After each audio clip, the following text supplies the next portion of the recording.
The Naruto series has been going on for a long time now. We got to see Naruto Uzumaki, Sakura Haruno, Sasuke Uchiha, Kakashi Hatake, and so many more ninja grow up and mature into the characters they are today. On top of these characters, there are so many other great ninja that have just appeared across the Naruto universe, each of them wielding an arsenal of jutsus. I am sure you guys know what jutsus are. I don't think I really need to explain much. But if you don't know what they are, in short, they are the techniques ninja perform using different hand signs and using their special kind of energy called chakra. Jutsu takes chakra to complete, etc. You guys should know. There are many different jutsus, like the Shadow Clone Jutsu, Chidori, the sharingan visual prowess, too many jutsu to count. I personally have forgotten some of these jutsu even existed, and I have been a fan of the Naruto series for years now. There were just so many jutsu that we forgot about and, to be honest, even existed. There's jutsu from the Naruto movies, not to mention all kinds of jutsu spanning across the 5 elements: wind, water, earth, fire, and lightning. Then we got kekkei genkai, like Haku's ice technique, or Ohnoki's particle form. Yeah, I think you guys get the idea. Today, I wanted to compose a list of jutsu you probably have never heard of. Or you can know these jutsu, but forgot about them. I don't know. There are way too many jutsu techniques. Maybe you guys heard of them, maybe not.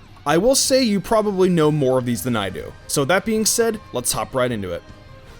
Futon. Daitopa. That probably sounds really bad. I do apologize if I butcher some of these jutsu names in this video. I'm probably just going to use the English release instead. So this jutsu is called Wind Release Great Breakthrough. I have seen a lot of wind jutsu across the Naruto universe, and to me, I think they're all the same. Wind bullets, a wind sword jutsu, regardless, they all have the same goal in mind: to blow huge amounts of wind. Wind Release Great Breakthrough is a technique that can level an entire area using wind. With some of the jutsus in Late Shippuden, this seems like an abysmal technique. This is a C rank technique used by Orochimaru. This jutsu is called the Ice Prison technique, and this creates a bunch of ice needles and cages an entire opponent. They hone in on the opponent and trap them in ice, basically. This jutsu has only appeared once in the Naruto movie, which I'm not even going to try and pronounce because I know I'm going to butcher it. I don't know how to pronounce its name, so I'll just leave the text on the screen. Ice Release Piercing Dragon Fierce Tiger. The caster of this jutsu creates an ice dragon tiger from nearby ice and has the ability to freeze nearby water because of how cold it is. Once again, this jutsu appears in the same Naruto movie I've mentioned earlier. There are literally 4 more jutsus from this same exact movie that I've never heard of, so I'm just going to put them on the screen. We got Ice Release One-Horned White Whale, Ice Release Wolf-Fang Avalanche, and then Ice Release Swallow Snowstorm. That sounds very inappropriate. They all pretty much do the same exact functions as the other jutsus with ice. One summons snowstorms, snow needles, another launches snow avalanches of snow wolves, which is actually a pretty dope jutsu. Summoning Food Cart Destroyer technique. So the premise of this jutsu is for the caster to summon a giant toad and smash the opponent or surrounding area to bits. I mean, I've seen the technique done before, but what kind of a name is the Food Cart Destroyer technique? Either way, it is far from the only obscure niche jutsu. We also have Unconventional Hidden Ninjutsu, Mochi Release, Infinite Dumplings. This allows its user to cause nearby dumplings to become massive, which I mean, I guess they continue to grow until they're eaten? What? That wasn't specific enough for you? Well, how about the male manipulation technique, which allows male employees to manipulate the male, creating barriers so strong that Shuriken can't even pierce them? And who could ever forget the pachinko technique when Naruto and Sasuke's hands were bound with chakra liquid? They were forced to work together. They decided to use the substance to essentially slingshot a golden statue and knock out their opponent. But enough of the meme abilities, let's get back into some sweet but forgotten jutsu. Bat-controlling ultrasonic mind waves is an ability Renji uses to control bats and create sound waves that affect his opponent's mind. The Assimilate All creation technique allows the users to take on the characteristics of anything near them. Basically think of Kevin 11 in Ben 10, who could turn his body into stone or steel by touching them. Ephemeral is one of Itachi's genjutsu, but this one is triggered by his finger instead of his eyes. It can manipulate the world around him and make the target drowsy. When Naruto resisted the urge to sleep, half of his body became Sasuke's and began torturing him psychologically. Speaking of distorting the world around you, the empty cicada shell technique, used by Jigomo, allows him to protect his voice and make it seem like he is somewhere else. This allows him to get a surprise attack on his opponent as they think he is somewhere else. The Dragon Spy technique allows Shiranami to see through the eyes of a dragon mural to spy on others, and despite only being able to see through its eyes, he can even hear what others are talking about this way.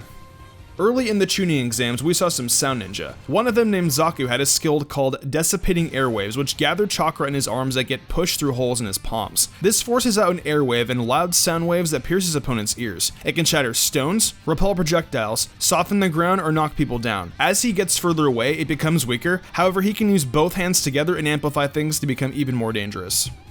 The Curse Mandala is a Fuma clan technique that traps targets into a pyramid-like chakra cage. It slowly constricts as the user brings their hands together, and anyone inside will eventually be crushed. The downside is that if the user takes their hands out of a triangle shape, then the jutsu will fall apart. Speaking of holding people against their will, the interrogation genjutsu. This breaks the will of captured ninja in order to get as much information as possible. However, if the target has too much willpower, then the ability will fail.